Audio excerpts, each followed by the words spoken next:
তেসরা ফেব্রুয়ারি বিকাল ঠিক ৩টায় দক্ষিণের কুসং এয়ারবেসে হঠাৎ করেই পুরো পরিস্থিতি পাল্টে যায়। কয়েক মিনিটের মধ্যেই নিরাপত্তা কয়েক গুণ বাড়িয়ে দেওয়া হয়।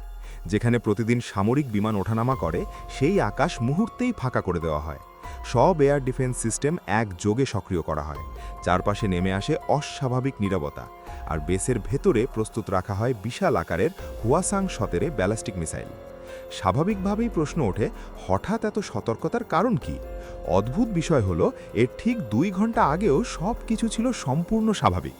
নিয়মিত ফ্লাইট চলছিল, এমনকি সাধারণ যাত্রীবাহী বিমানও ওঠানামা করছিল।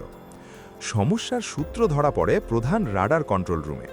অপারেটররা লক্ষ্য করেন, সব বিমান ঠিকভাবে ল্যান্ড করলেও রাডার স্ক্রিনে একটি অস্পষ্ট সিগন্যাল একই জায়গায় ঘুরপাক খাচ্ছে।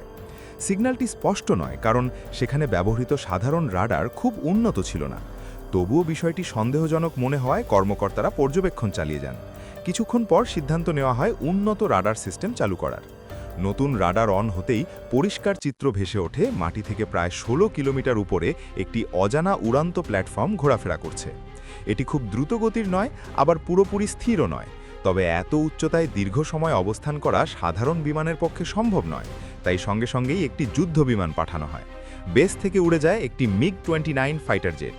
রাশিয়ার তৈরি এই যুদ্ধ বিমানটি ডগ ফাইটের জন্য পরিচিত এবং ঘণ্টায় প্রায় 2400 কিলোমিটার গতিতে উড়তে সক্ষম।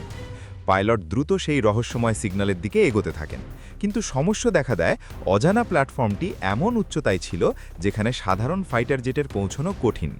তখন কমান্ড রুমের কর্মকর্তারা বুঝতে পারেন, এটি কোনো সাধারণ যাত্রীবাহী বিমান বা প্রচলিত যুদ্ধবিমান নয়। এত উচ্চতায় থাকতে পারে হাতে গোনা কয়েক ধরনের উড়ন্ত যন্ত্র, হয়তো কোনো রাডার প্লেন, কোনো উচ্চ ক্ষমতা সম্পন্ন নজরদারি ড্রোন, কিংবা একটি কৌশলগত বোমারু বিমান। দেরি না করে অফিসাররা নির্দেশ দেন তাদের সবচেয়ে গোপন ড্রোন DPR-K মোতায়েন করার। জানলে অবাক হবেন, এই ড্রোন দেখতে অনেকটা আমেরিকার MQ-9 ড্রোনের মতো। মাত্র কয়েক মিনিটের মধ্যেই ড্রোনটি আকাশে উড়ে যায়। এটি চালাতে কোনো পাইলটের প্রয়োজন হয় না, সম্পূর্ণ রিমোট কন্ট্রোলের মাধ্যমে পরিচালিত হয়। আরও গুরুত্বপূর্ণ বিষয় হলো, এটি একটি অত্যাধুনিক নজরদারি ড্রোন।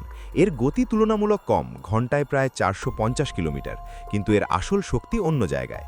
এটি শত্রুপক্ষের রাডার সিগন্যাল, কমিউনিকেশন সিগন্যাল এবং স্যাটেলাইট সিগন্যাল ডিকোড করতে সক্ষম।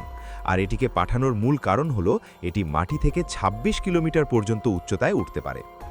ড্রোনটি টার্গেটের কাছাকাছি পৌঁছানোর আগেই তার সেন্সর শনাক্ত করে সেখানে আরেকটি নজরদারি ডিভাইসের উপস্থিতি। কয়েক কিলোমিটার দূর থেকেই একটি ইলেকট্রনিক সিগন্যাল ধরা পড়ে। কন্ট্রোল রুমের ডিসপ্লেতে দেখা যায় ডানাযুক্ত মাঝারি আকারের একটি ড্রোনের মতো অবয়ব।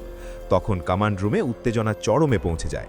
অনুমান করা হয় এটি সম্ভবত কোনো বিদেশি স্পাই ড্রোন। হাই কমান্ড দ্রুত সিদ্ধান্ত নেয়, তাদের আকাশ সীমায় অনধিকার প্রবেশ কোনোভাবেই মেনে নেওয়া হবে না। সব এয়ার ডিফেন্স সিস্টেম সক্রিয় থাকায় আশেপাশের যাত্রীবাহী বিমান ওঠানামা সাময়িকভাবে বন্ধ করে দেওয়া হয়। মাত্র কয়েক মিনিট পর ডিফেন্স সিস্টেম থেকে একটি মিসাইল ছোড়া হয় টার্গেটের দিকে। রাশিয়ার তৈরি আধুনিক S-400 সিরিজের এই মিসাইল কয়েকশো কিলোমিটার দূরের লক্ষ্যবস্তুতে নির্ভুলভাবে আঘাত হানতে সক্ষম। রাডার স্ক্রিনে সবাই নিঃশ্বাস বন্ধ করে তাকিয়ে থাকে। কয়েক সেকেন্ড পর দেখা যায় অজানা সিগন্যালটি হঠাৎ অদৃশ্য হয়ে গেছে। তখনই সবাই বুঝতে পারে তারা টার্গেট ধ্বংস করতে পেরেছে।